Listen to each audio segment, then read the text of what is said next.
গাছের পরিচর্যা এক একজন এক এক রকমভাবে করে থাকে, তবে আমি যেভাবে পরিচর্যা করে আমার এই জবা গাছটিকে সুস্থ এবং হেলদি রেখেছি এটা নিয়েই থাকছে আজকের ভিডিওটি। এই গাছটি অনেক ফুল দিয়েছে এবং এখনো দিয়ে যাচ্ছে, আর এর গ্রোথ তো দেখতেই পাচ্ছেন, মাশাআল্লাহ অনেক সুন্দর, যা আমাকে সবসময় মুগ্ধ করে। তো প্রথমে আসি এর মিডিয়া সম্পর্কে।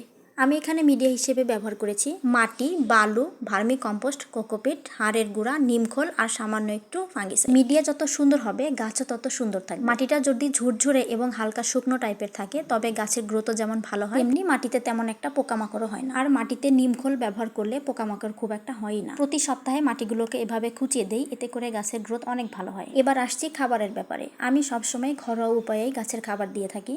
এই যেমন কলার খোসা ভিজানো পানি, চাল ডাল ধোয়া পানি, পেঁয়াজ রসুনের খোসা ভিজানো পানি, চা পাতার সঙ্গে ডিমের খোসা গুঁড়ো করে দেই, মাঝে মধ্যে প্রয়োজন হলে ভার্মি কম্পোস্টও দেই। এই সবগুলো খাবারই আমি কিছুদিনের গ্যাপে গ্যাপে দেই। যখন যে খাবারটাই দেই মাটিগুলোকে ভালো করে খুঁচিয়ে নিয়ে খাবারের সঙ্গে মিশিয়ে দেই। এই তো গেল এর খাবারের বিষয়টি। এখন আসছি এর রোগবালাই নিয়ে। জবা গাছের প্রধান রোগী হলো মিলিবাগ। এই যে সাদা সাদা মাকড়সার মতো দেখছেন, এটাই হলো মিলিবাগ। এটা পুরো গাছে ছড়িয়ে গেলে গাছকে বাঁচানো কষ্ট হয়ে যায়, তাই দেখা মাত্রই এর ট্রিটমেন্ট করলে 4-5 দিনেই ভালো হয়ে যায়। মিলিবাগের জন্য 1 লিটার পানিতে একটা শ্যাম্পু, সামান্য হলুদের গুঁড়া আর সামান্য ডিটারজেন্ট পাউডার মিশিয়ে এভাবে 2-3 দিন স্প্রে করলে মিলিবাগ চলে যায়। এবার আসছি পানি দেওয়ার ব্যাপারে। পানি কয় বেলা দিবেন এটা সম্পূর্ণ নির্ভর করবে এর মাটির উপরে। মাটি অতিরিক্ত ভেজা থাকলে পানি দেওয়া যাবে না, মাটি একটু শুকিয়ে গেলে পানি দিতে হবে। অতিরিক্ত পানি দিলে গাছের শিকড় পচে যেতে পারে। আর জবা গাছ কড়া রোদ পছন্দ করে, তাই অবশ্যই একে রোদে রাখতে হবে। আর এই ছিল আমার জবা গাছের পরিচর্যা। আমি এভাবে আমার গাছগুলোকে ভালো রাখি। আশা করছি আজকের ভিডিওটি একটু হলেও নতুন বাগানীদের কাজে আসবে। পরিশেষে বলবো, গাছ লাগান, গাছকে ভালোবাসুন, গাছও আপনাদের মনে প্রশান্তি এনে দিবে।